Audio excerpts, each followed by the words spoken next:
Alright guys, this is our third week. Updates sa Fourth week. It's third week sa update sa flyover. Medyo di natin makikita pero let's try to ayan naman makaka-capture natin, no? Build up on traffic, but of course as we've noticed, yung mga railings niya ay umabot na sa baba, pinakamababa talaga. So yan guys, yan kita natin. Tapos yung approach yata ay ginagawa na rin. Tapos na rin itong approach. So magandang bagay ito, no? Magandang bagay, no, na ayan, tapos na po ang approach, malinis na. Anytime from next month siguro malaki ang progress. So sa mga hindi po naka-update, naglabas po ng na 90% na daw po. O tingnan po natin kung ano yung 90%, no? Ito po yung 90% ng MAA flyover. Yan. Kikita po natin, ang ganda po ng railing, so complete na. At saka merong merong tawag dito, unti-unti na nililinis. Yan mga guys, yung mahaba to. We're just not able to to capture the other side kasi papunta tayo ng Magtuod. But this is just an update, no?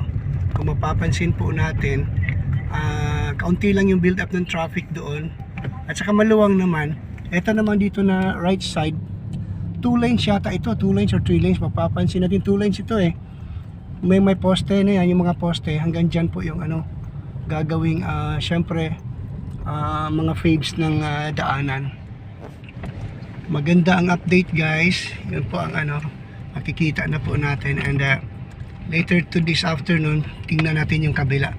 Kasi napakainit po. Ang hirap talaga puntahan kasi mainit. Anyway, yan po. At saka itong lugar na ito sa baba, ang laking ito, sana gawing park din, no?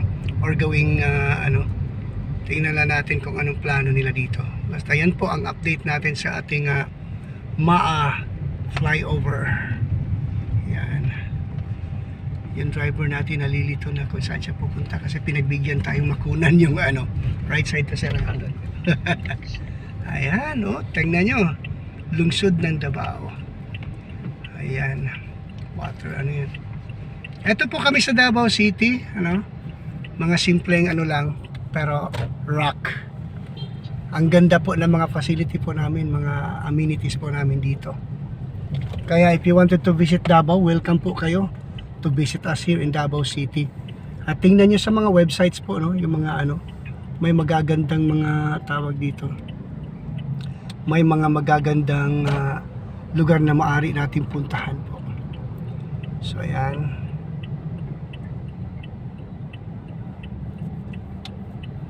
Padiretso yata siya, padiretso din itong isa. Sana pagbigyan tayo. Ayan. Ito namang side na to mga guys ay terminal po ng yan, ng mga paakyat doon sa paakyat doon sa taas sa Memorial or sa Magtuod mismo. Okay, makikita niyo po doon sa malayo. Yan po ang ating tapos na po yan doon. Sana visit natin yan mamaya. Hindi tayo magbibisi. So yun guys, yun po ang kaganapan. Salamat at update natin sa pangatlong visit natin sa MAA. Punta kami ng MAA Memorial dito sa Magtuod. Salamat.